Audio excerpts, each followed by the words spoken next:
Hello and welcome to Lois and Morgana Davidson Art. Today I'm going to show you how I painted this very simple loose painting and this gorgeous cloudy spring sky just using two different blues.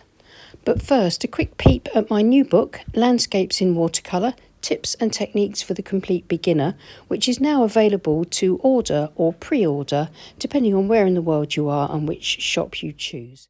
So now let's get on with the demo today. I'm using Saunders Waterford cold pressed watercolour paper. It's taped to my board and my board's at an angle of about 20 to 30 degrees.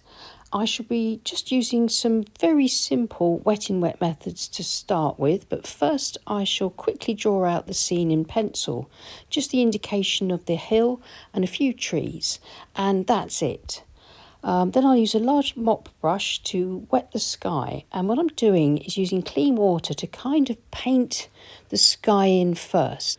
Firstly, this gives me a chance to practice my shapes to make sure they look okay, and I'm painting around some areas of the paper, leaving them dry.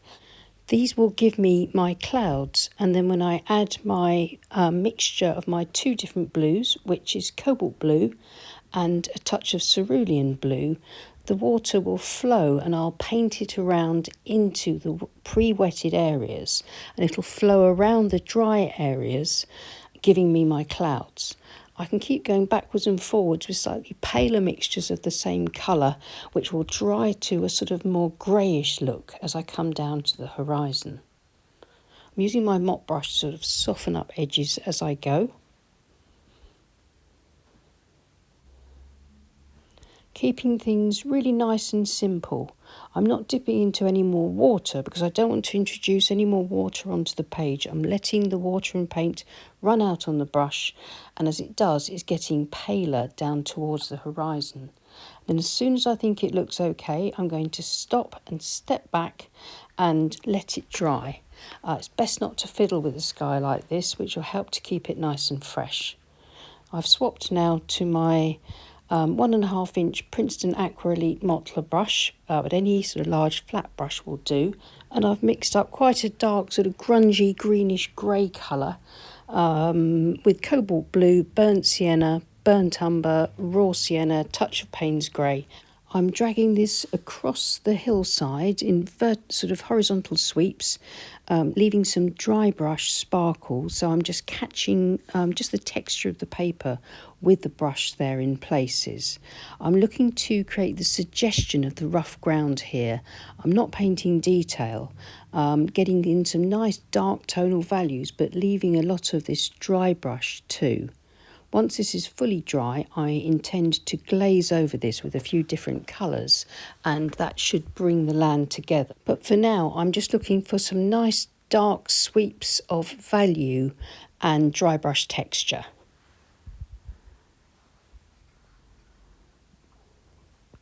And now, using a smaller mop brush, I'm going to introduce an underpainting for my trees. This is a mixture of cobalt blue, raw sienna. Just going to lightly stroke the paint across where I want my foliage, leaving plenty of gaps. I want to be able to see the sky through the trees. These are going to be spring trees. Working across the tree line.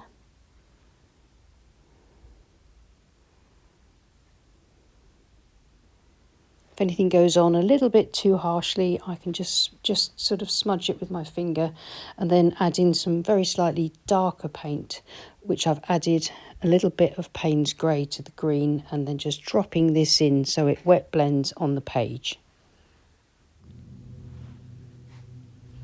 And then just before it dries, I'm going to use my palette knife and just scrape some textural marks through the wet paint with my palette knife. This just helps me to build up texture and value. And then using the palette knife to scrape through the foliage to start off my trees with a few sort of highlights and branches.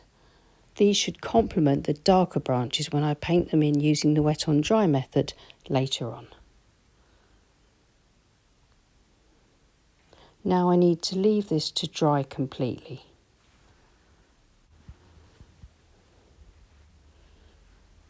Now the painting is, or the underpainting is dry, I can enhance it a little using the wet on dry method. This is my size 14 round brush, and I'm painting just a little hill in the distance. It's just been caught by a little bit of sunlight. So I've used cobalt blue, touch of sap green, raw sienna, and a little touch of cad yellow. For a lighter touch, and then pulling that same colour across the foreground as a glaze, and then I shall dip into some of my other colours just to bring the landscape together, adding some darks, some brights. I'm working quickly here so I don't disturb the underpainting, but just fill in the gaps with the glaze. So keeping on with this suggestion of detail without painting detail.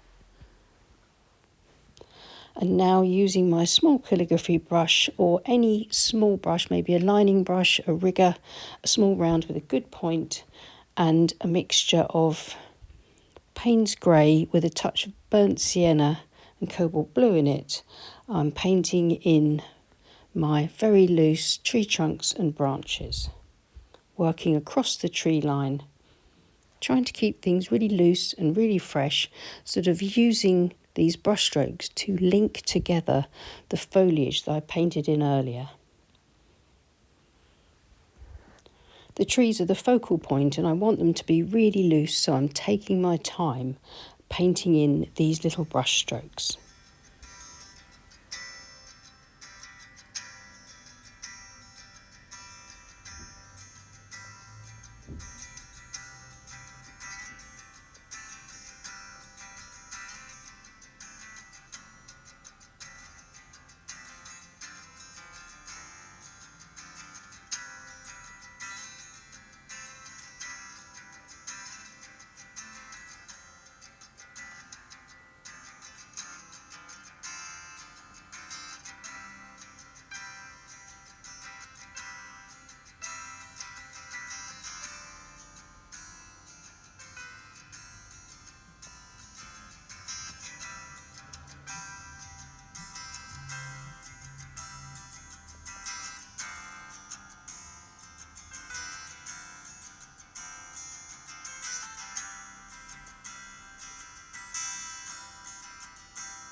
Now it's just time to make a few adjustments in value, just lightening up by lifting out a bit of the paint on the distant hill near the base, and then darkening up the paint across the foreground tape. This is my same greenish grey colour, but this time strengthened with a bit more Payne's grey. This will dry back a bit lighter, but this will give me some sort of cloud shadows across the base of the hill and help parts of the landscape and textures to stand out even more. If it goes on a bit too dark, I can quickly use a paper towel or a piece of tissue just to wipe across a little, and that just softens things back a bit. And now I'm adding some darks to the base of the tree line. Being careful not to add too many, and then just a few little darks touched into the tree canopies here and there just to increase the shape and the form.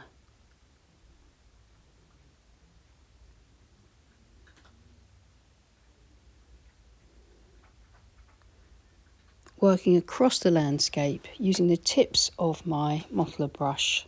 Again, just adding in just a few little darks here and there, and this is just giving me this beautiful texture and suggested detail. Something and nothing.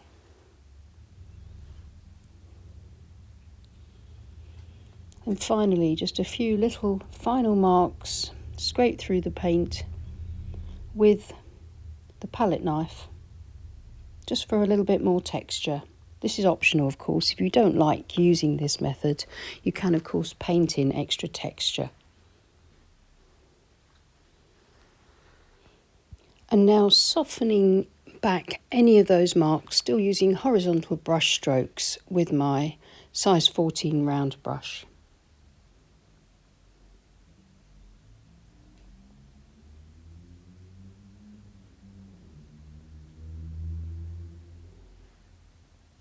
I'm quite happy with this layered approach. I can still see the original underpainting through these glazes. So now I'm going to remove the tape and have a look, see how the painting looks with its clean white border. This lets us look at it with fresh eyes, and we can see if we need to add any more details to it. And I'm quite happy with this for a quick demo. I like how loose it is. I especially like how fresh the sky is. Just two colours, cobalt blue and cerulean blue, and of course the unpainted white paper for the clouds. This is a good one for beginners to practice and to try, just to keep yourself really loose. Remember, try to use the largest brushes you can get away with for each area of the painting, and try and use as few brush strokes as you can. I might have slightly overworked the foreground here, but I still think I've achieved a fairly sort of rough, natural looking texture for the landscape to suggest the sort of grasses and weeds and little bushes, that sort of thing. So I hope you enjoyed that. If you found it helpful, then please give us a thumbs up and consider subscribing to our channel if you haven't already. And many thanks to everybody that supports us on Patreon. We really do appreciate you, and we couldn't run the channel without you. Many thanks again. Take care and happy painting. Bye.